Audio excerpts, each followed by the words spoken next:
Well, you know what's like totally rad? The 90s exhibit at History Colorado. Coco correspondent Colleen Ferreira grabbed her Tamagotchi and went to check it all out. Good morning, Claudia. We are here at History Colorado, where we're taking a trip down memory lane to the thick of my childhood, that dynamic decade, the 90s, exploring everything from music to fashion to historic events to sporting events. There is so much, and you kind of forget everything that went on in this decade. Historian Jeremy Morton here with History Colorado is here.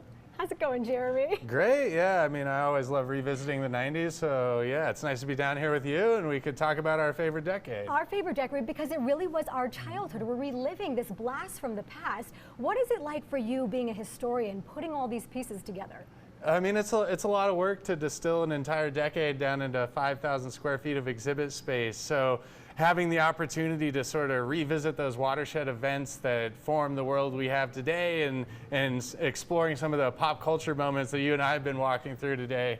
Yeah, it was really a fun project to work on. There was a video playing just a couple seconds ago where a news anchor was asking a reporter, what is the internet? Can you even believe that was a question 30 years ago? Yeah, I think people don't realize that the internet wasn't this sort of foregone conclusion of it's going to be this massive thing that really inhabits every nook of our lives. You know, back in the 90s, we weren't sure what it was or where it was going, and I think that's probably the biggest story of the 90s is the rise of the information age and the rise of the internet. Yeah, it set the stage for where we are today. So kind of take me back into how you crafted everything here, and also tell us how this exhibit differs from everything else here at History Colorado. Yeah, so we wanted to explore each year by year. Each year has its own section, and then around the edges of the exhibit we explore some of the pop culture and technological changes and moments that shaped the decade. As far as differences with other exhibits, right. I mean, so often we discount our lived history. We think about only the distant past, hundreds of years in the past, thousands of years in the past, and we don't value the lived history that we share as much. So for this project, it was nice to show, like, no, the history you've lived through, it really matters, and it really forms how we operate and how we form identity today. Oh my gosh, just the fashion itself speaks to me, because I'm looking at all these outfits and I was like, I wore that as a little kid, I wore that. My brothers listened to that music, they went to that concert.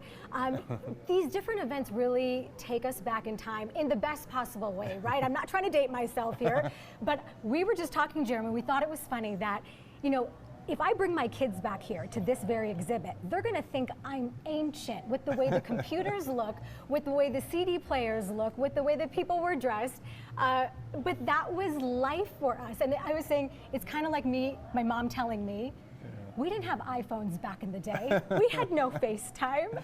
This is kind of crazy to a certain degree. Yeah, I think when you know, people like your kids or Gen Z come, it's kind of like, it does make millennials or Gen Xers or boomers feel really ancient, but at the same time it sort of validates what we lived through. It's like, oh yeah, what we lived through was important, and it does deserve to be in a history museum. Listen, we're not old, we are younger than ever, we're as hip as ever. This has just taken us down memory lane, which, hey, every now and then I think to know where you are, you have to know where you came from, right? Yeah, and I think that is awesome. Jeremy, thank you so much for walking us through this incredible exhibit. He nailed it. His team here, they truly brought back to life what was my childhood, your childhood. So cool for you to see. So get your tickets online, go to historycolorado.org and come experience the magic for yourself.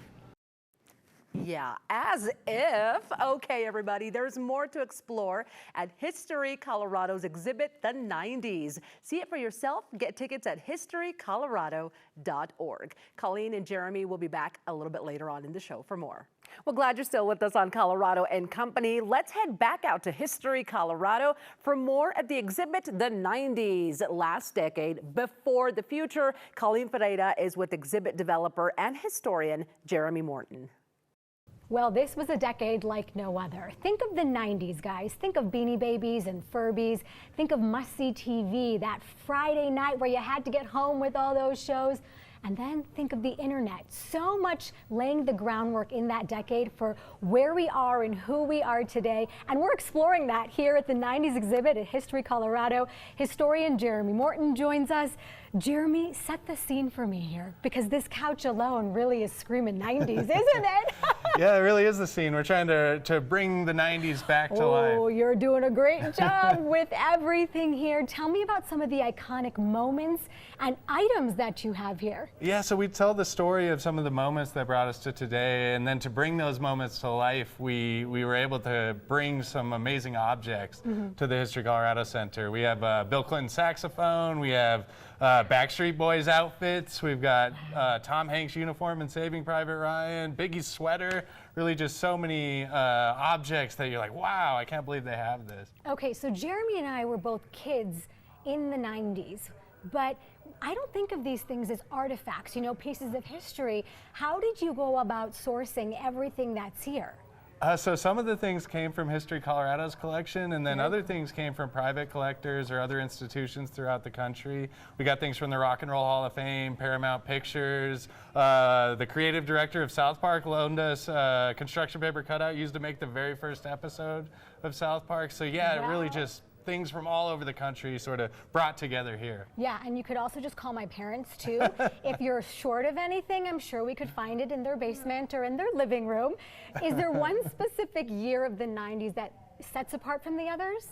I mean, I think when people walk through these years, they'll recognize just how many momentous things happen throughout the decade. We thought about focusing on specific years, but we realized really every year has these sort of watershed events. Yeah.